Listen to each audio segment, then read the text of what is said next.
La honte doit changer de camp. Mais on ne nous écoute pas. Combattons les La honte discriminations. doit changer de camp. Mais on ne nous écoute pas. Combattons les Mais discriminations. on ne nous écoute pas. Combattons les La discriminations. honte doit changer de camp. Combattons les Mais on ne discriminations. nous écoute pas. Dire et se faire entendre, un projet podcast de la classe de seconde pro du lycée Eugénie Cotton. Combattons les discriminations. Mais on ne nous écoute pas. Combattons les La discriminations. honte doit changer de camp. Combattons les discriminations. Mais on ne nous écoute pas.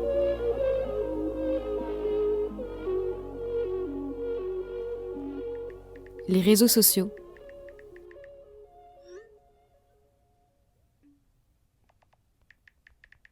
Bonjour, nous allons vous expliquer les dangers des réseaux sociaux. Nous sommes des utilisateurs des réseaux. Nous utilisons depuis 2020. Et notre préféré est TikTok car il correspond à notre génération. Mais aussi nous avons X, Instagram et Snapchat. Cependant, aujourd'hui, dans le monde, il existe deux phases des réseaux sociaux. Une phase positive qui permet de communiquer avec tout le monde sans exception. Famille, amis, employeurs, etc. Mais aussi pour nous divertir, faire des rencontres et nous instruire.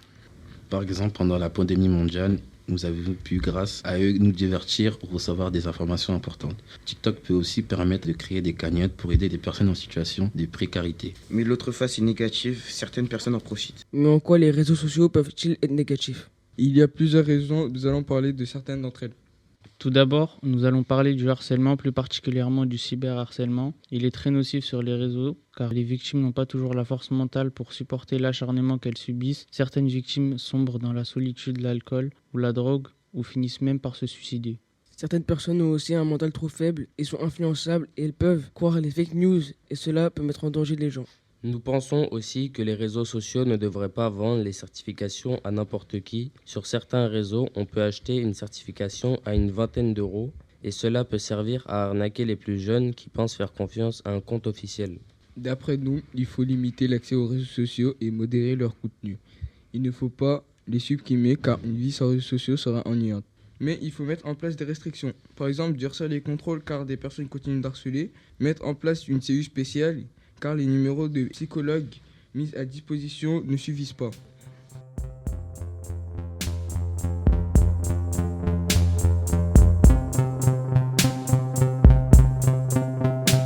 Les discriminations.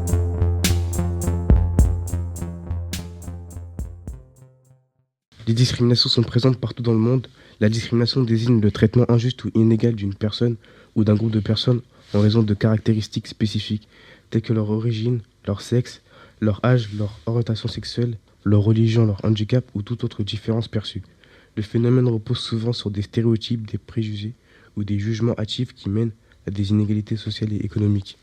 La discrimination peut se manifester de diverses manières, telles que des attitudes hostiles, des comportements d'exclusion, des inégalités d'accès à l'emploi, à l'éducation ou à des services, ou encore par des violences verbales ou physiques. Elle entraîne des conséquences profondes, tant pour les individus qui en sont victimes que pour la société dans son ensemble, en contribuant à maintenir des barrières et à perpétuer les divisions sociales. Par exemple, dans une boîte de nuit à Paris, un videur ne laisse rentrer que les personnes de couleur blanche. Moi, on s'est déjà moqué de moi à cause de mon poids en me demandant si j'étais atteint d'anorexie.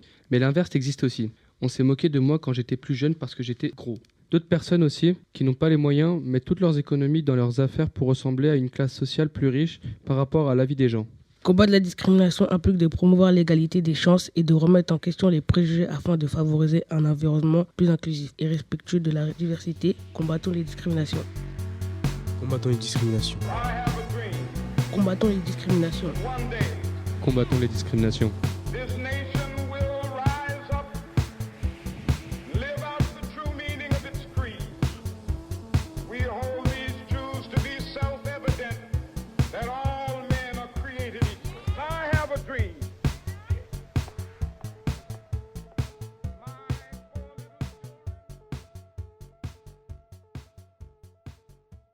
Les problèmes de financement dans le 93.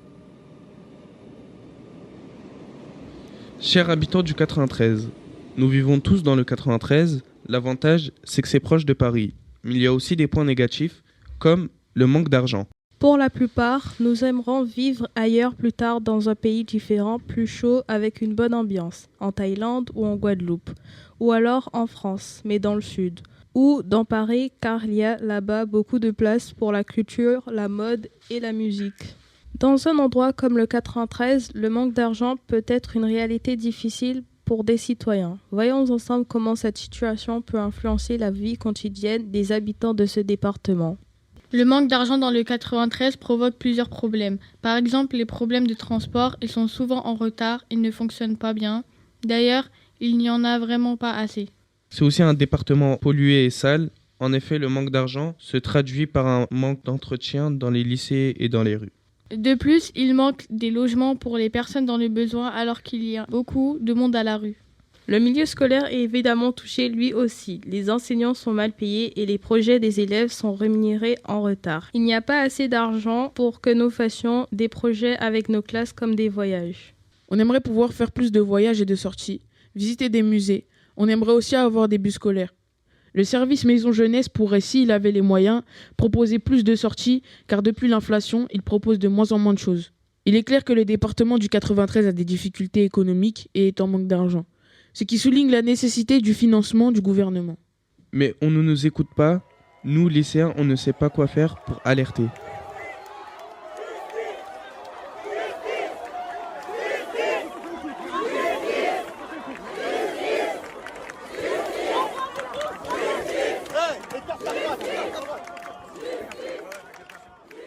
Les violences sexistes. Chers citoyens, chères citoyennes, ça devient inacceptable, le nombre de femmes qui subissent des violences sexistes. En France, il y a des milliers de violences physiques, morales ou sexuelles. Par exemple, on use de la force sur les femmes.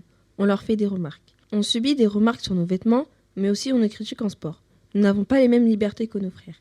Toutes ces violences ont des conséquences. Cela peut entraîner des traumatismes, des chocs, par exemple avoir peur des hommes.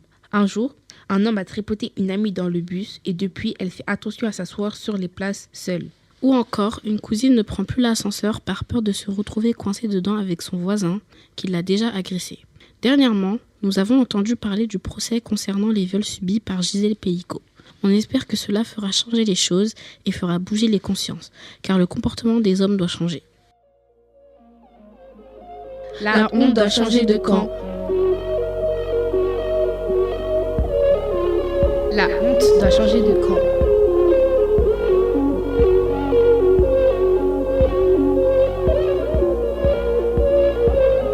Dire et se faire entendre, un projet podcast de la classe de seconde pro du lycée Eugénie Coton.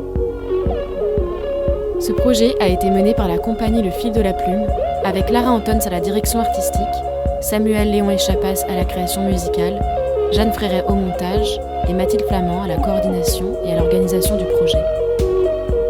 Merci à l'Espace Beaujon et à Mathieu Lafrance. Merci à la Comédie Française pour nous avoir ouvert ses portes. Merci à Alexandra Zonina, professeure de français et d'anglais pour son accompagnement tout au long du projet. Merci au lycée Eugénie Coton et merci aux élèves pour leur implication.